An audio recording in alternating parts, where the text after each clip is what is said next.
Vjerujem da je danas značajan dan u političkom životu Crne Gore. Razlog je što sam upravo prije nekoliko minuta obavijestio Skupštinu Crne Gore o spremnosti za izbor 43. vlade Crne Gore. Dakle, da se obratim i građanima. Poštovani građani, Crna Gora je spremna da dobije 43. vladu. Nakon 2 mjeseca razgovora, dijaloga sa različitim političkim subjektima, u početku sa skoro svim političkim subjektima, a kasnije samo sa onima koji su pristali da budu dio 43. vlade, mislim da smo došli do rješenja. Ideja je da Crnu Goru odblokiramo. Ideja je da umjesto političkog haosa i nepredvidivosti izaberemo da ova zemlja dobije funkcionalne institucije. Ideja je da Crna Gora umjesto političke nestabilnosti dobije stabilnost. Ideja je da umjesto političke svađe dobije uz malo mudrosti pomirenje i pokušaj da zajednički gradimo jednu evropsku perspektivu. Nismo protiv izbora. Niko ne smije da bude protiv izbora ko iole percipira politički život demokratski. Ali jesmo protiv izbora bez institucija. Prvo treba da profunkcionišu institucije, prvo vlada Crne Gore, zatim parlament koji je blokiran, a onda i sudska vlast da dobije puni mandat da bi u punom legitimitetu mogla da donosi značajne odluke. Stoga, danas želim da uz ovo obavještenje koje možete kasnije da pogledate, koje sam priložio u Skupštini Crne Gore, da kažem koji će to da budu prioriteti vlade, 43. vlade Crne Gore. Pročitaću ih da ne bi nešto ostalo nedorečeno, a onda sam vrlo raspoložen da na sva vaša eventualna pitanja dam odgovore. Danas se ne bih bavio sastavom, iako je sastav kompletiran, kao ni ekspozeom koji je također kompletiran, koji će se predati onog trenutka kada budemo znali tačan datum Skupštine Crne Gore. Mi bi voljeli da to bude što prije. Kao mandatar mislim da je to u interesu svih građana Crne Gore, ali od ovog momenta sve je na poslanicima Skupštine Crne Gore i oni treba, nadam se u jednom dobrom duhu, da odluče kada je najpovoljniji moment da se održi sjednica. Što se mene lično tiče, sjednica može da se održi i sutra, ali pošto dolaze blagdani, Vaskrsje, mislim da je realnije da to bude odmah nakon Vaskrsa. U svakom slučaju, ja ću sada samo pročitati prioritete, a onda sam vrlo raspoložen da o svim eventualnim pitanjima odgovaram. Vlada Crne Gore, svi njeni konstituenti su saglasni oko sljedećeg, a to je da moramo raditi paralelno na 2 pravca. Jedan je postizanje širokog političkog dijaloga kako bi se akti koji nisu vezani direktno za vladu, čiji vlada može da bude predlagač, ali su ipak vezani za rad Skupštine, usvajali i na taj način pokazao jedan deblokirajući mehanizam vezano za funkcionalnost naših sistema. Dakle, među normativnim prioritetima, pošto imamo normativne prioritete i prioritete izvršne vlasti, među normativnim prioritetima su sljedeći, čitaću skraćeno. Dogovor oko izbora nosilaca najviših pravosudnih funkcija, VDT-a, Sudskog savjeta Ustavnog suda u skladu sa Ustavom Crne Gore. Dogovor o uspostavljanju odgovornih funkcionalnih državnih organa i institucija i zakonitom postupanju i funkcionisanju vlade, skupštine i tužilaštva. Usklađenje zakonske regulative u oblasti pravosuđa sa standardima Evropske komisije i mišljenjima Venecijanske komisije. Zakon o preispitivanju porijekla imovine koji je spreman, koji čeka završno zeleno svjetlo Evropske komisije i koji će odmah biti proslijeđen Skupštini Crne Gore. Izmene i dopuna Zakona o morskom dobru sa ciljem jačanja nadležnosti opština. Izborna reforma, usvajanje svih preporuka OEBS-a i ODIR-a za dogradnju izbornog zakonodavstva. Profesionalizacija Državne izborne komisije u skladu sa preporukom OEBS-a. Revizija zatečenog stanja u oblasti prosvjete i kulture, izmene i dopune zakona, kadrovskih rješenja vezano za Zakon o obrazovanju i vaspitanju i preispitivanje svih spornih kadrovskih rješenja, posebno na visokim pozicijama u ovim oblastima. Preispitivanje svih ugovora, spornih nezakonitih odluka svih prethodnih vlada i državnih organa u pravcu njihovog hitnog preispitivanja i revidiranja.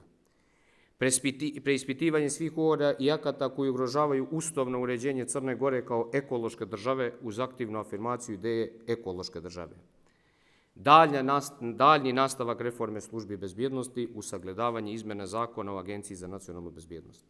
Reizbor članova savjeta i izvršnih direktora regulatornih agencija, predlaganje zakona o popisu stanovništva u skladu sa europskim standardima i normama, efikasnija saradnja vlade i skupštine, što je do sada bio veliki problem, i unapređenje zakonodavstva u oblasti ljudskih i manjinskih prava sa prioritetnim zakonom o zaštiti od nasilja u porodici. Kad je riječ o političkim prioritetima izvršne vlasti, koji će direktno biti vezani za vladu i koji će direktno biti odgovornost vlade, ali moramo da znamo da 42. vladu Crne Gore smo izgubili zato što ona nije uspjela da nađe zajednički jezik sa parlamentarnom većinom. Ukoliko budemo željeli da imamo vladu koja može da da rezultat, ona mora pronaći zajednički jezik sa poslanicima u Skupštini, odnosno da ima prohodnost svojih akata sa kojima bude konkurisala. Prvi prioritet ostaje nastavak beskompromisne borbe protiv organizovanog kriminala i korupcije na svim nivoima i ispunjavanje privremenih mjerila sa ciljem dobijanja završnih mjerila za poglavlje 23 i 24. Obnova i prilagođavanje pregovaračke strukture u novoj EU metodologiji, proširenju u pravcu dinamiziranja pregovaračkog procesa Evropske unije. Stvaranje povoljnog ambijenta za nove investicije uz zaustavljanje odlaska postojećih investitora u cilju dinamizacije ekonomskog razvoja Crne Gore. Nastavak započetih ekonomskih reformi kako bi se održala stabilnost javnih financija i nastavili započete socioekonomske mjere. Regulisanje ugovornog odnosa sa vjerskim zajednicama u skladu sa Ustavom i zakonima Crne Gore. Sagledavanje regionalnih inicijativa u kontekstu ključnog prioriteta, odnosno bržeg učlanjenja Crne Gore u Evropsku uniju. Jačanje lokalnih samouprava kroz izmjene zakona o državnoj svojini, prenos prava svojine od države na opštini, donošenje podzakonskih akata radi otklanjanja štetnih posljedica nastalih primjenom istog iz 2009. godine. Priprema i realizacija ljetne turističke sezone 2022. Sagledavanje mjera u organizaciji rada zdravstvenog sistema i donošenje mjera u borbi protiv COVID-a, nastavak reforme javne uprave uz reviziju zatečenog stanja, donošenje, nadam se, kompletiranje prostornog plana razvoja Crne Gore za period 2022-2040. godina, obezbijediti ravnomjerni regionalni razvoj i decentralizaciju, intenzivirati aktivnosti na prečišćavanju biračkog spiska i stvaranju preduslova eliminacije svih izbornih zloupotreba i zaštita i prava integracije manjinskih naroda u institucijama kroz ostvarivanje ustavnog načela srazmjerne zastupnosti uz punu implementaciju zakonske regulative. Ovo su prioriteti rada 43. vlade Crne Gore. Znam da je bilo puno govora o tome šta su prioriteti, šta je za nekoga najznačajnije pitanje. Najznačajnije pitanje za sve građane Crne Gore da ovu krizu koja je nastala agresijom Rusije na Ukrajinu iskoristi u svoju korist. I ja sam u tome veliki optimista. Mislim da sa malo mudrosti, sa malo dobre volje i sa malo ljubavi prema ovoj državi, mi možemo da iskoristimo postojeću situaciju, da je okrenemo u svoju korist i da tražimo takozvani fast track za učlanjenje u Evropsku uniju.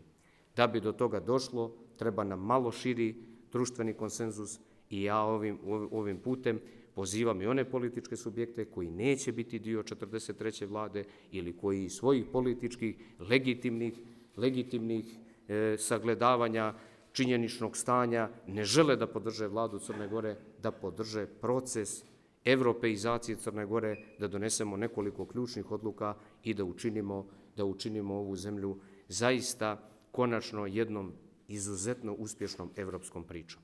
Da skratim za finale, ova vlada 43. će počivati samo na dva stuba. To je vladavina prava i ekonomski razvoj. Sve prioritete koje sam pročitao vezane su za ove dvije oblasti. Jedna, vladavina prava, ona je vezana za naš evropski put. Ukoliko se budemo borili protiv korupcije, dobili VDT-a u punom mandatu, dobili funkcionalan Ustavni sud, dobili sudski savjet, mi možemo da imamo završna mjerila. Sa druge strane, na ekonomiji treba da bude cijeli fokus. To znači da moramo da budemo zemlja otvorena i za investicije, da smo već, vrlo sam optimističan, spremni da odmah uradimo neke stvari u pospješivanju novih industrija. Ovdje govorimo o IT industriji, da već imamo pregovore sa velikim globalnim kompanijama koji žele svoje poslovanje da presele u Crnoj Gori, da želimo da budemo otvoreni i za nove investicije u sektoru turizma, u sektoru energetike, ali naravno da ne zapostavimo ni to da moramo da donosimo bolje i brže odluke kada je riječ o izgradnji velikih infrastrukturnih projekata u Crnoj Gori. Stoga, mislim da će 43. vlada, ovako kako sada stvari stoje, biti podržana od 46 poslanika, ukoliko se nešto u međuvremenu ne desi. Mislim da nismo uspjeli da dođemo do čarobne brojke od 49 što se tiče podrške vlade, ali ne treba zanemarivati i treba, ako pogledamo unazad, mislim da činjenice govore da se rijetko dešavalo da neka vlada ima podršku 46 poslanika.